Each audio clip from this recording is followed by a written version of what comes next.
அதானி விவகாரத்தில் பிரதமர் வந்து மௌனம் காக்கிறாருன்னு சொல்லி எதிர்கட்சிகள்லாம் பிரதமருக்கு இதில் என்ன சம்பந்தம்? ஏன்னா அது ஜெனிசிஸ் ஆஃப் தி ப்ராப்ளம் என்ன?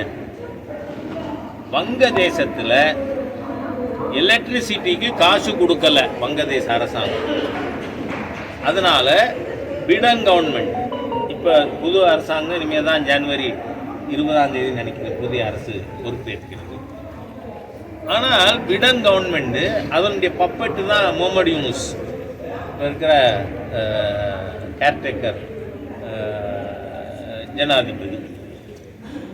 அந்த அரசாங்கம் அது போண்டியாக ஆரம்பிச்சிருச்சு. அதனால் இவங்க எலக்ட்ரிசிட்டி பில் கொடுக்கலன்னு சொல்லி வந்து அமெரிக்கா நிர்பந்தப்படுத்தியும் அடானி தயாராக இல்லை. நீ கன்சியூம் பண்ண எலக்ட்ரிசிட்டிக்கு காசு கொடுக்கும். அது பண்ணாதனால அவர் வங்கதேசத்துக்கு எலக்ட்ரிசிட்டி சப்ளை நிறுத்தினதுனால இப்படி ஒரு ரிப்போர்ட் வந்திருக்கு. சரி, இந்த ரிப்போர்ட்டை அமெரிக்கன் கோர்ட்டில் கொடுத்துருக்கு. யாருக்கு எதிராக கொடுத்துருக்கு? அடானிக்கு எதிராக. சரி, என்ன குற்றச்சாட்டு?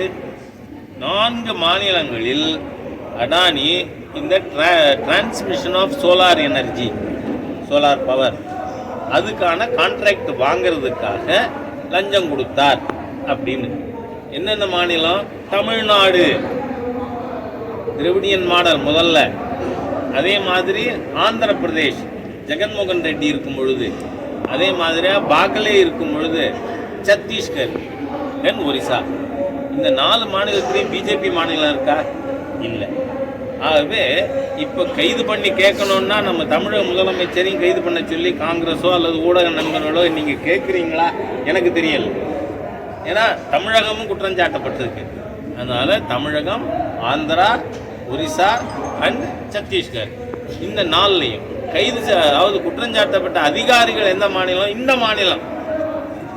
அதனால் இதில் பாரதிய ஜனதா கட்சிக்கு எந்த விதமான பங்களிப்பும் இல்லை. அதனால் அமெரிக்கன் கோர்ட்டு என்ன சொல்லுதோ அதுக்கு ரியாக்ட் பண்ண வேண்டியவர் அடானி அவர்கள். அதனால் இதில் பிஜேபியை சம்மந்தப்படுத்தி பிரதமர் வாயே திறக்கல அப்படின்னா திறக்க தேவையில்லைங்கிறேன். பஸ் மின்துறைக்கும் அந்த அதானிக்கு எந்த சம்மந்தம் இல்லைன்னு மின்துறை அமைச்சர் சொல்லியிருக்காரு. முடிச்சு ஒரே ஒரு மின்துறை அமைச்சர் சொல்லியிருக்காரு, தமிழக அரசுக்கும் இந்த அதானி ஒப்பந்தம் கடந்த 3 ஆண்டுகள் ஒப்பந்தமும் போடல, எங்களுக்கு ஒரு சம்மந்தம் இல்லை அப்படின்னு சொல்லி அதானியே என்ன சொல்றார்? இந்த குற்றச்சாட்டுக்கு எனக்கு சம்மந்தம் இல்லைன்னு. அதானே? அப்போ யாருமே சம்மந்தம் இல்லைன்னு சொல்லும்போது அதில் எதுக்கு மாண்புமிகு பிரதமர் ரியாக்ட் பண்ணணும்? அதனால் இது வந்து யார் ரியாக்ட் பண்ணணுமோ, எங்கே ரியாக்ட் பண்ணணுமோ அவர்கள் செய்வார்கள். அதில் பாரதிய ஜனதா இதே இல்லை. எனக்கு அடுத்து I have to catch the flight திருச்சிக்கு போகணும். அதனால் நன்றி.